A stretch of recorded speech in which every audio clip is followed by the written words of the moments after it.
Благодарам, подпредседателе. Почитувани граѓани, денес зборуваме за годишниот извештај за работата на Судскиот совет на Република Македонија за 2021 година. Судскиот совет директно е одговорен за независноста на судството. Денес председателката на Судскиот совет ни го прикажа сосема спротивното со незината реакција.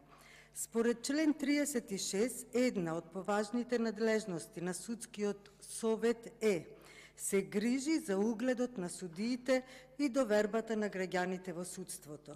Дали Судскиот совет има воопшто нешто преземено во однос на угледот на судиите и довербата на граѓаните во судството? Ова се е само декларативно запишано, а за тоа зборуваат бројките, односно анкетата во 2021 година, која изнесе амбасадорката на Соединетите Американски држави, во која се вели дека само 8% од граѓаните веруваат во судството, за во 2022 година таа бројка за жал дупло да се намали, односно довербата во судството денес е 4, односно 3%. А како граѓаните да веруваат во судството кога суди се избираат на пазар 3? Во Законот на Судски совет на Република Македонија во член 37 е предвидено донесување годишна програма за работа на Судскиот совет.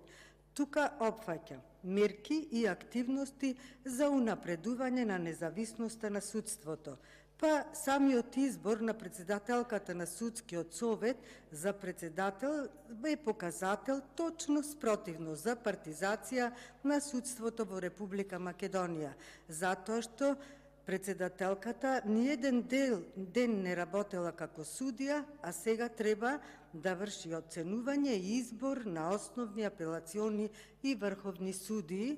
И прочитав една компарација, тоа е исто како еден доктор на медицина ќе заврши медицински факултет и ќе влезе во сала да врши некој оперативен зафат. Една од причините зошто довербата во судството е толку ниска и зошто криминалот и корупцијата цветаат е точно ова.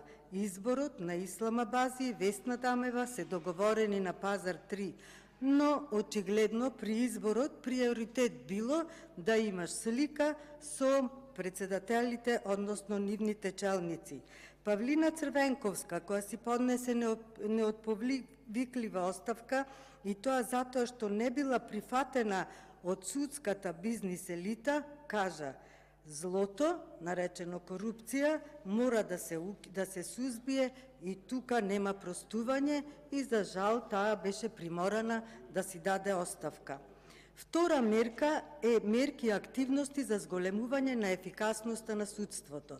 Од статистичките извештаи за работа на судовите може да се заклучи дека во 2021 година од 34 судови заажурни се сметаат 15, додека како неажурни 19, и тоа 4 апелациони, 15 основни и Врховниот суд на Република Македонија.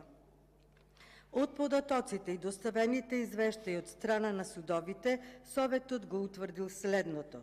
Врховниот суд во 2021 не го совладал приливот на новопримени предмети и го зголемил заостатокот за 13, па се оценува неажурен.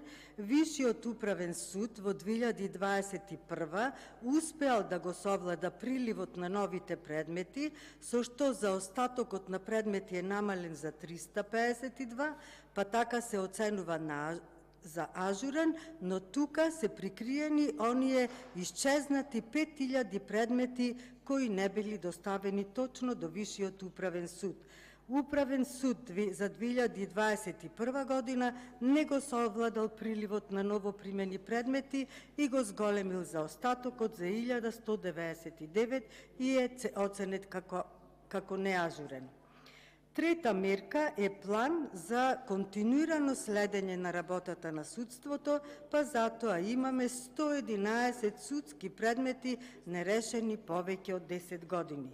Судскиот совет, наместо да е самостоен и независен орган на судството, тој е комплетно зависен од желбите и интересите на власта. Судскиот совет, наместо да обезбеди и гарантира самостојност и независност на судската власт преку остварување на своите функции, тие служат исклучиво за вработување и унапредување на подобни судии.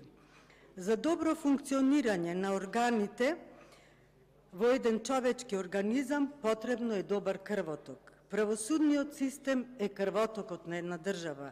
Ако функционира правото и правната држава, функционира и државата. Ако има обструкција во крвотокот, страдаат органите.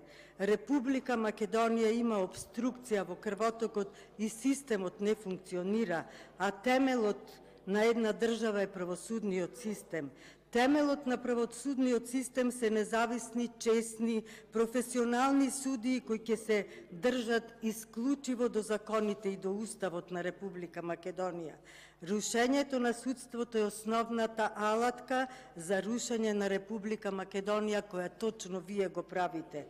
Еден пример. Случајот Рекет ќе беше решен и од ученик од средно образование доколку функционираше правната држава, затоа што рушењето на енергетскиот систем на рек Битола е благодарение на криминалот кој се прави таму во изминатите 6 години. Сега, освен Бојан Јовановски, сите се правите при очи слепи и при уши глуви. Оние судии кои ги решаваат случаите или се корумпирани, или се ученети. Пораката на овие судии е таа што кажува дека тие можат што сакаат да прават и за нив нема никаков надзор. Уценет судија не може да биде независен судија. Корумпиран судија не може да биде независен судија. Партиски судија не може да биде независен судија. Денес Република Македонија се темели врз принципот на нееднаквост пред законите. Пример, оние која запалија канцеларијата на председателот, кои што ги тепаа припадниците на полицијата со бекатон плочки, не одговараат. Меѓутоа, оние кои го бранеа уставот на оваа држава се осудени на стотици години затвор. Каква неправда е тоа?